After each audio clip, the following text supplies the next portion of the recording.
नए साल के दिन जब पूरी दुनिया सेलिब्रेशन में बिजी था, यूक्रेन ने रशिया को एक बहुत बड़ा इकोनॉमिक झटका दिया है। यूक्रेन ने रशिया के गैस, जो कि रशिया से यूरोप तक यूक्रेन होके पिछले 40 साल से जा रहा था, उसको आज के दिन कंप्लीटली बंद कर दिया है, जिससे रशिया अपने ही कंट्रोल रीजन ट्रांसनिस्ट्रिया, जो कि मोल्डोवा से अलग होके एक अपना ही एक सेकुलर रीजन बना हुआ है, उस रीजन को भी आज के दिन गैस सप्लाई बंद हो गया है, जिससे ट्रांसनिस्ट्रिया के इकोनॉमी और लोग दोनों ही इस सर्दी में कांप रहे हैं। और ऐसा नहीं कि सिर्फ इससे रशिया को ही लॉस होगा, यूक्रेन जो इसे बंद किया हुआ है उसको भी एक अच्छा खासा लॉस होने वाला है। जबकि ऑस्ट्रिया, स्लोवाकिया और मोल्डोवा जैसे देश जो कि इस पाइपलाइन पे कंप्लीटली डिपेंडेंट थे, उनको सर्दी में गर्मी के लिए जो ईंधन चाहिए वो बहुत महंगा पड़ सकता है। पर उससे पहले मैं हूं Asif and you are watching us explains.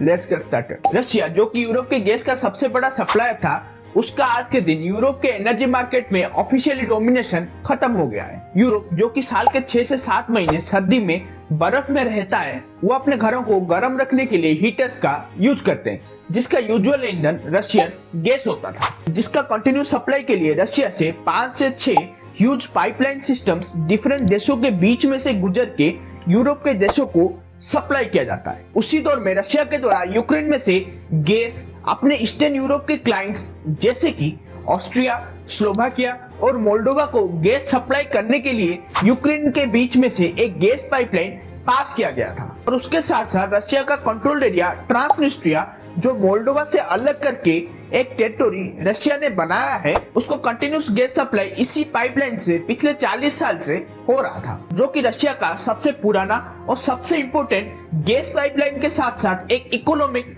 Pipeline भी था, क्योंकि रशिया इसी पाइपलाइन से यूरोप का लगभग 35% जरूरत पूरा करता था, जिससे रशिया का कंपनी गैज़प्रोम इसी रूट से सालाना $6.5 बिलियन कमाता था। दूसरी ओर यूक्रेन रशिया के गैस को एक ट्रांजिट रास्ता देके ट्रांजिट फीस के नाम पे $800 मिलियन सालाना कमाता था। पर ट्रांजिट के लिए यूक्रेन को जो खर्चे लगते थे, उसके बाद सिर्फ यूक्रेन को 100 से 200 मिलियन डॉलर ही मुनाफा होता था। पर अभी रशिया के गैस कंपनी गैज़प्रोम के द्वारा ये बोला गया कि यूक्रेन के गैस कंपनी नेफ्टोगैस, जो इस गैस को यूक्रेन के थ्रू ट्रांजिट के लिए रेस्पॉन्सिबल था, वो अपने 5 साल का ट्रांजिट डील जो 2020 में हुआ था, उससे रिन्यू करने से इनकार कर दिया है, जिसको बंद करने के लिए एक वार्निंग यूक्रेन के प्रेसिडेंट जेलेंस्की के द्वारा पहले भी रशिया को दिया गया था। उनके द्वारा यह बोला गया था कि अगर ये वॉर रशिया के द्वारा खींचा जाता है तो वो इस पाइपलाइन को बंद कर सकते हैं। और उनका यह मानना है कि रशिया इसी पाइपलाइन से वॉर के लिए फंड्स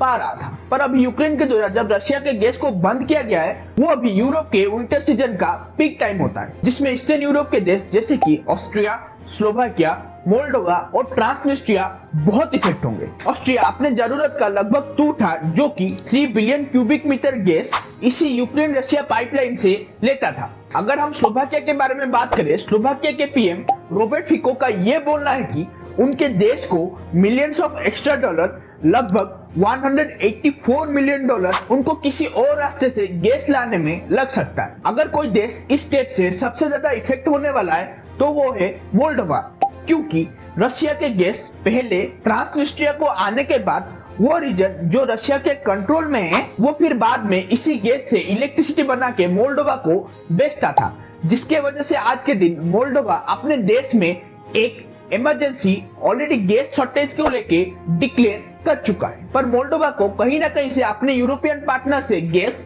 मिल सकता है। पर वेडनेसडे के दिन ट्रांसनिस्ट्रिया के 4,50,000 लोग सर्दी में बिना हीटिंग सिस्टम और गर्म पानी के बिना रहे हैं। पर जब से वॉर का शुरुआत हुआ है, तब से यूरोप यूक्रेन के सपोर्ट में अपना गैस का डिपेंडेंस रशिया पे घटा लिया है। 2021 में वॉर से पहले यूरोप जो सारे के सारे 6 पाइपलाइन से लगभग 152.4 बिलियन क्यूबिक मीटर गैस अपने लिए इंपोर्ट करवाता था, वो आज के दिन रशिया ब्लैक सी टर्की वाला टर्क स्ट्रीम से सिर्फ 23.2 बिलियन क्यूबिक मीटर्स इंपोर्ट करता है, जो कि पहले के मुकाबले 160 है। पर अभी यूरोप, कतर और यूएस के एलएनजी और नॉर्वे के पाइपलाइन पे डिपेंडेंट है। मुझे ये लग रहा है अगर ये वो ज्यादा खिंचता है तो ये टर्क स्ट्रीम भी डेंजर में आ सकता है। पर आपको क्या लगता है, कभी यूरोप रिन्यूएबल एनर्जी पे शिफ्ट करके अपने जरूरतों को पूरा कर सकता है? मुझे जरूर बताएगा कमेंट्स में। I hope you like more, share more and subscribe more. Thanks for your time, I really appreciate that.